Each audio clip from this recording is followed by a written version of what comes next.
सभी साथियों को कुमार राजेश का नमस्कार। साथियों, आज मैं आपसे बात करने जा रहा हूँ खाटू श्याम जी के बारे में। श्री खाटू श्याम जी का प्रसिद्ध मंदिर राजस्थान राज्य के सीकर जिले में स्थित है। सच्चे दिल से इनके नाम के उच्चारण मात्र से सभी कार्य सिद्ध हो जाते हैं। इनका असली नाम बर्बरीक था। इनके पिता घटोत्कच थे। घटोत्कच जो पांडवों के महाबली भीम के पुत्र थे। इस तरह बर्बरीक के दादा थे महाबली भीम। बर्बरीक की माता का नाम मूर्वी था। पुराणों के अनुसार महाबली भीम और हिडिंबा के पुत्र घटोत्कच के पुत्र थे बारबरीक। बारबरीक की माता का नाम मूर्वी था, जिनका पूरा नाम कामकंटक कटा था। ये दैत्यराज मूर की पुत्री थीं। कामकंटक कटा ने प्रतिज्ञा की हुई थी कि जो इन्हें शास्त्रार्थ में पराजित कर देगा वे उसी से ही विवाह करेंगी। भीम के पुत्र वीर घटोत्कच ने इन्हें शास्त्रार्थ में पराजित किया था।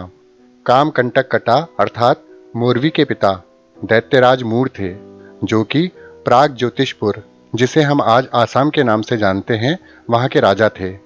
बर्बरीक के जन्म के पश्चात महाबली घटोत्कच इन्हें भगवान श्री कृष्ण के पास द्वारिका ले गए थे और उन्हें देखते ही श्री कृष्ण ने वीर बारबरीक से कहा, हे पुत्र मौरवेय, जिस प्रकार मुझे घटोत्कच प्रिय है उसी प्रकार तुम भी मुझे प्रिय हो।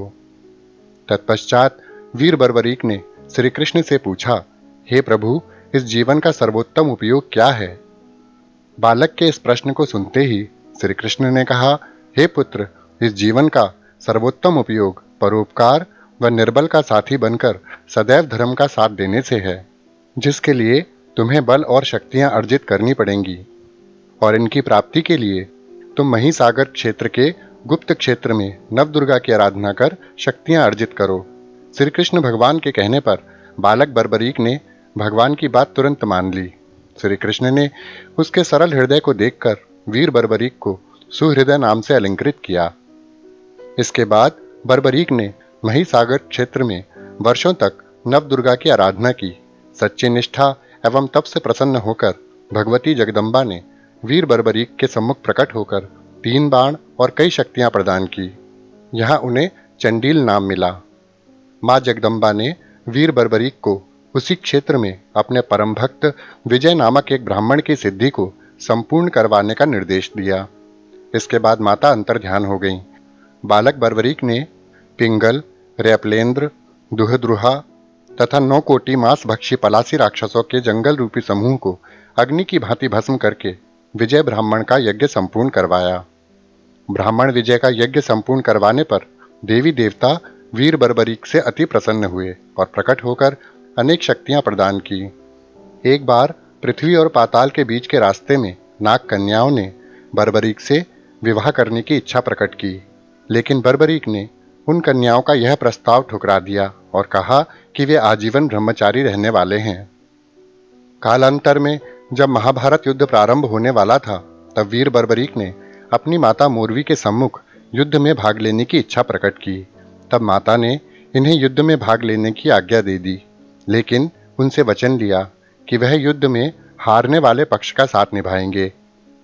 बर्बरीक ने अपनी माता को जो वचन दिया था उसका ज्ञान भगवान श्री कृष्ण को था और इसीलिए वह चिंतित भी थे। भगवान श्री कृष्ण को ज्ञात था कि नवदुर्गा की घोर तपस्या करके बर्बरीक ने नवदुर्गा को प्रसन्न किया है और 3 अमोघ बाण प्राप्त किए हैं, और अग्निदेव ने भी प्रसन्न होकर बर्बरीक को धनुष प्रदान किया है। इस प्रकार बर्बरीक तीनों लोकों में विजयी होने में समर्थ थे। अपनी माता से आज्ञा लेकर बर्बरीक अपने नीले रंग के घोड़े पर सवार होकर 3 बाण और धनुष के साथ कुरुक्षेत्र की रणभूमि की ओर चल पड़े। सर्वव्यापी श्री कृष्ण ब्राह्मण का भेष धारण कर बर्बरीक के रास्ते में प्रकट हुए। उन्होंने बर्बरीक को रोका और हंसते हुए कहा कि वह मात्र 3 बाण से युद्ध में सम्मिलित होने जा रहा है। ऐसा सुनकर बर्बरीक ने उत्तर दिया कि मात्र 1 बाण शत्रु सेना को परास्त करने के लिए पर्याप्त है, और ऐसा करने के पश्चात मेरा बाण वापस मेरे तूणीर में आ जाएगा। यदि मैंने तीनों बाणों का प्रयोग कर लिया तो पूरे ब्रह्मांड का विनाश भी हो सकता है। भगवान श्री कृष्ण यह सुनकर मुस्कुराने लगे। उन्होंने बर्बरीक को चुनौती दी कि मैं जिस पीपल के वृक्ष के नीचे खड़ा हूँ, इस वृक्ष की सभी पत्तियों को वेद कर दिखलाओ। बर्बरीक ने देखा कि हाँ, वास्तव में वो दोनों एक पीपल के वृक्ष के नीचे खड़े थे। बर्बरीक ने चुनौती स्वीकार कर ली। उन्होंने एक बाण निकाला। जब वह नेत्र बंद करके मंत्र का उच्चारण कर रहा था, उसी क्षण भगवान श्री कृष्ण ने एक पत्ता अपने एक पैर के नीचे छुपा लिया। बर्बरीक ने बाण छोड़ा। क्षण भर में पेड़ के सभी पत्तों को बर्बरीक के बाण ने बेध दिया और श्री कृष्ण के पैर के चारों तरफ बर्बरीक का तीर चक्कर लगाने लगा। भगवान श्री कृष्ण मंद मंद मुस्कुरा रहे थे। बर्बरीक समझ गया कि पेड़ का कोई पत्ता भगवान श्री कृष्ण के पैर के नीचे दबा हुआ है। बर्बरीक ने कहा, ब्राह्मण, आप अपने पैर को हटा लीजिए, अन्यथा ये बाण आपके पैर को भी वेध देगा। तत्पश्चात श्री कृष्ण ने बालक बर्बरीक से पूछा कि वह युद्ध में किस ओर से सम्मिलित होगा। बर्बरीक ने अपनी मां को दिए वचन को दोहराया और कहा, युद्ध में जो पक्ष निर्बल और हार रहा होगा, उसी को मेरा साथ मिलेगा।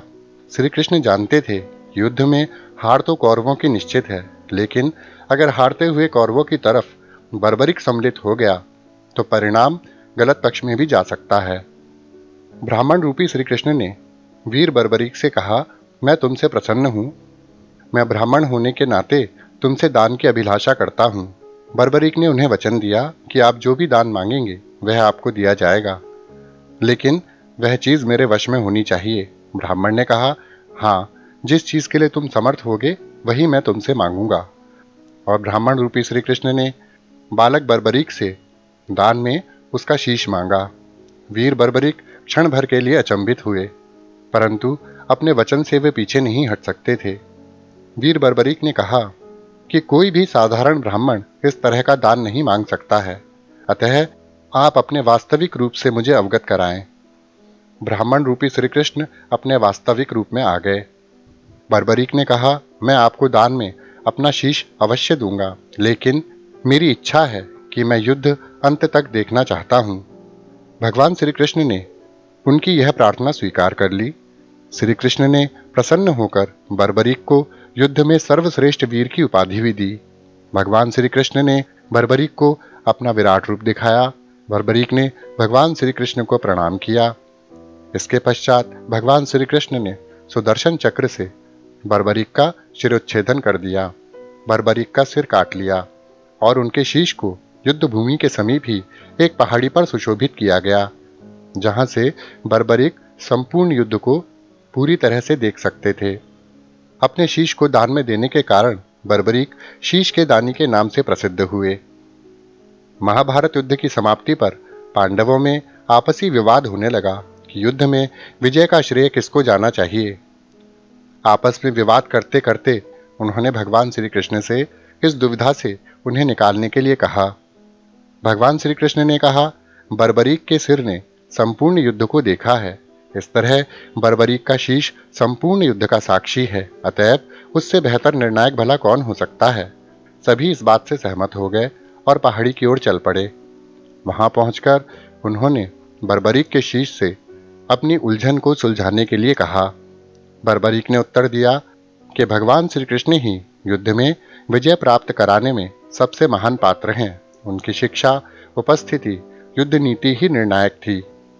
बर्बरीक ने कहा, वास्तव में सच कहूं तो युद्ध भूमि में मुझे सिर्फ भगवान श्री कृष्ण का सुदर्शन चक्र घूमता हुआ दिखाई दे रहा था, जो शत्रु की सेना को काट रहा था। मुझे दिखाई दे रहा था कि महाकाली श्री कृष्ण के आदेश पर शत्रु सेना के रक्त से भरे प्यालों का सेवन कर रही थी। बर्बरीक की इस बात से भगवान श्री कृष्ण अत्यंत प्रसन्न हुए और उन्होंने वरदान दिया कि कलयुग में तुम मेरे नाम श्याम से जाने जाओगे, क्योंकि उस युग में हारे हुए का साथ देने वाला ही श्याम नाम धारण करने में समर्थ है। बर्बरीक का शीश खाटू नगर में समाधिस्थ किया गया, इसीलिए इन्हें खाटू श्याम बाबा कहा जाता है। समय बीतता चला गया, सदियां बीत गईं, कलयुग प्रारंभ हो चुका था।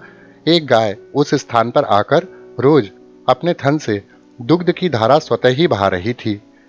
यह बात लोगों के लिए बहुत आश्चर्य की सिद्ध हुई। बाद में खुदाई के बाद बर्बरीक का शीश प्रकट हुआ, जिसे कुछ दिनों के लिए एक ब्राह्मण को सुपुर्द कर दिया गया। तदनंतर उसी दौरान खाटू नगर के राजा को स्वप्न में मंदिर निर्माण के लिए प्रेरणा प्राप्त हुई। स्वप्न में उन्हें आदेश मिला कि वह शीश को मंदिर में सुशोभित करें। इसके पश्चात उस स्थान पर मंदिर का निर्माण किया गया और शीश को मंदिर में सुशोभित किया गया। जिस दिन शीश को मंदिर में सुशोभित किया गया उसे बाबा के जन्मदिन के रूप में मनाया जाता है। यह दिन था कार्तिक माह की एकादशी। जिस दिन बर्बरीक ने अपने शीश का दान भगवान श्री कृष्ण को किया था, वह तिथि थी फागुन माह की द्वादशी। फागुन माह की द्वादशी को उन्होंने अपने शीश का दान दिया था, जिस कारण वह शीश के दानी कहलाए, और कार्तिक माह की एकादशी को उनका शीश मंदिर में सुशोभित किया गया था, जिसके कारण इस दिन को बाबा श्याम का जन्मदिन मनाया जाता है। मूल मंदिर सन 1027 में रूप सिंह चौहान और उनकी पत्नी नर्मदा कंवर द्वारा बनवाया गया था। मारवाड़ के शासक ठाकुर के दीवान अभय सिंह ने ठाकुर के निर्देश पर सन 1720 में मंदिर का जीर्णोद्धार करवाया और इस तरह मंदिर ने अपना वर्तमान आकार लिया। मूर्ति को गर्भगृह में प्रतिस्थापित किया गया। मूर्ति दुर्लभ पत्थर से बनी हुई है। श्री खाटू श्याम जी कई परिवारों के कुलदेवता हैं। जब श्री कृष्ण भगवान ने वीर बर्बरीक का शिरोच्छेदन कर उन्हें महाभारत युद्ध से वंचित कर दिया था, उस समय 14 देवियां प्रकट हुई थीं। इन्हीं 14 देवियों ने वीर बर्बरीक के पूर्व जन्म की कथा को सभी उपस्थित योद्धाओं के समक्ष प्रकट किया था। पूर्व जन्म में बर्बरीक यक्षराज सूर्यवर्चा थे, जिन्हें ब्रह्मा जी ने श्राप दिया था। हुआ कुछ यूं था, द्वापर युग के आरंभ होने से पूर्व मूढ़ दैत्य के अत्याचारों से व्यथित होकर पृथ्वी ने गाय का रूप धारण किया था और देव सभा में उपस्थित हुई थी और उन्होंने कहा था कि मैं मूढ़ दैत्य के अत्याचारों से अत्यंत दुखी हूं, आप लोग मेरी रक्षा कीजिए, मैं शरण में आई हूं। तब भगवान ब्रह्मा ने कहा था कि इस संकट का उपाय केवल भगवान विष्णु के पास है, हमें उनके पास जाना चाहिए। उस समय यक्षराज सूर्यवर्चा देव सभा में उपस्थित थे। उन्होंने भगवान ब्रह्मा से कहा, हे ब्रह्मा जी और देवगण, मूढ़ दैत्य इतना प्रतापी नहीं जिसका संहार केवल विष्णु जी ही कर सकें। आप मुझे आज्ञा दें, मैं ही उसका वध कर दूंगा। यह सुनकर ब्रह्मा जी बोले, मैं तुम्हारा पराक्रम जानता हूं, लेकिन तुम्हारा अहंकार बिल्कुल भी उचित नहीं है। तुम्हें इस अहंकार का दंड अवश्य मिलेगा। तुम अपने आप को भगवान विष्णु जी से श्रेष्ठ समझने लगे हो। अज्ञानी, तुम इस देव सभा से अभी पृथ्वी पर जा गिरोगे। तुम्हारा जन्म राक्षस योनि में होगा और जब द्वापर युग के अंतिम चरण में पृथ्वी पर एक भीषण धर्म युद्ध होगा, तब तुम्हारा शिरोच्छेदन स्वयं भगवान विष्णु के द्वारा होगा और तुम सदैव के लिए राक्षस ही बने रहोगे। ब्रह्मा जी के अभिशाप से सूर्यवर्चा का मिथ्या गर्व चूर चूर हो गया और वह ब्रह्मा जी के चरणों में गिर पड़ा और बोला, भगवान, भूलवश निकले इन शब्दों के लिए मुझे क्षमा कीजिए। मैं शरणागत हूँ। त्राहि माम, रक्षा कीजिए प्रभु। भगवान ब्रह्मा के मन में करुण भाव उमड़ पड़े। वह बोले, वत्स, तूने अभिमान के वश में होकर देव सभा का अपमान किया, इसलिए मैं इस श्राप को वापस तो नहीं ले सकता हूँ। हाँ, इसमें संशोधन अवश्य कर सकता हूँ। जब भगवान विष्णु कृष्ण अवतार में तुम्हारा शिरोच्छेदन अपने सुदर्शन चक्र से करेंगे, तब देवियों द्वारा तुम्हारे शीश का अभिसिंचन होगा। उसके पश्चात कलयुग में देवताओं के समान पूजनीय होने का वरदान स्वयं भगवान श्री कृष्ण से तुम्हें प्राप्त हो जाएगा। जब देवियों ने यह रहस्योद्घाटन किया, तब भगवान श्री हरि श्री कृष्ण ने कहा, हे वीर, तुम्हारे शीश की पूजा निश्चित होगी और तुम देव रूप में पूजनीय होगे। इसके बाद चंडिका देवी ने बर्बरीक के शीश को अमृत से अभ्युक्षय किया, यानी कि शीश पर देवी ने अमृत छिड़का और इस शीश को अजर अमर बना दिया। और इसी नवीन जागृत शीश ने सबको प्रणाम करके कहा कि अब मैं युद्ध देख सकता हूँ। भगवान श्री कृष्ण की स्वीकृति होगी तो मैं युद्ध अवश्य देख पाऊंगा। भगवान श्री कृष्ण ने कहा, हे वत्स, जब तक यह पृथ्वी, जब तक नक्षत्र और जब तक सूर्य चंद्रमा है, तब तक तुम सभी के लिए पूजनीय हो जाओगे। इसके पश्चात वीर बर्बरीक के शीश को पर्वत की चोटी पर रखा गया और उनके धड़ का शास्त्रीय विधि से अंतिम संस्कार कर दिया गया। बर्बरीक का शीश तो देव रूप में परिणित हो चुका था, जो आज तक अपने भक्तजनों का कल्याण कर रहा है। बर्बरीक को कई नामों से जाना जाता है। उन्हें शीश का दानी कहा जाता है, लख दातार कहा जाता है, हारे का सहारा कहा जाता है और मोर छड़ी धारक कहा जाता है। क्योंकि उन्होंने बिना किसी झिझक के भगवान श्री कृष्ण को अपना शीश अर्पित कर दिया था, इसलिए वे शीश के दानी के नाम से प्रसिद्ध हुए। भक्तों की मान्यता रही है कि बाबा से अगर कोई चीज मांगी जाती है तो बाबा उसका लाख गुना देते हैं, इसीलिए उन्हें लख दातार के नाम से भी जाना जाता है। बर्बरीक ने हारने वाले का पक्ष लेने की प्रतिज्ञा की थी, इसलिए उन्हें हारे का सहारा भी कहा जाता है। कहा जाता है कि अगर कोई भी पूर्ण रूप से निराश हो चुका हो और अपने जीवन से हार चुका हो तो वह खाटू श्याम जी के पास चला जाए। वे हारे का सहारा हैं। निश्चित रूप से उनके पास जाने पर परेशान से परेशान व्यक्ति भी लाभ प्राप्त करता है। बाबा के पास हमेशा मयूर के पंखों से बनी हुई छड़ी रखी जाती है, इसीलिए इन्हें मोर छड़ी वाला भी कहते हैं। तो साथियों, आप कभी राजस्थान जाएं तो सीकर जिले में श्री खाटू श्याम जी के दर्शन अवश्य करें। आपकी कोई भी परेशानी होगी, कोई भी समस्या होगी, वो इनके पास जाते ही दूर हो जाएगी। श्री खाटू श्याम जी का विश्वविख्यात मंदिर राजस्थान राज्य के सीकर जिले में स्थित है। जैसा कि मैंने आपको बताया कि बर्बरीक की माता का नाम मोरवी था। काम कंटक कटा अर्थात मोरवी द्वापर युग के प्राग ज्योतिषपुर, जिसे हम आज आसाम के नाम से जानते हैं, वहां के राजा दैत्यराज मूर की पुत्री थी एवं मोरवी देवी कामाख्या की परम भक्त थी। दैत्यराज मूर की पुत्री होने के कारण काम कंटक कटा को मोरवी के नाम से जाना जाता है। दैत्यराज मूर का वध भगवान श्री कृष्ण ने किया था, जिसके बाद भगवान श्री कृष्ण को मुरारी नाम से पुकारा जाने लगा था। उस समय मोरवी ने अपने पिता के वध का बदला लेने के लिए श्री कृष्ण को रणभूमि में युद्ध के लिए ललकारा था।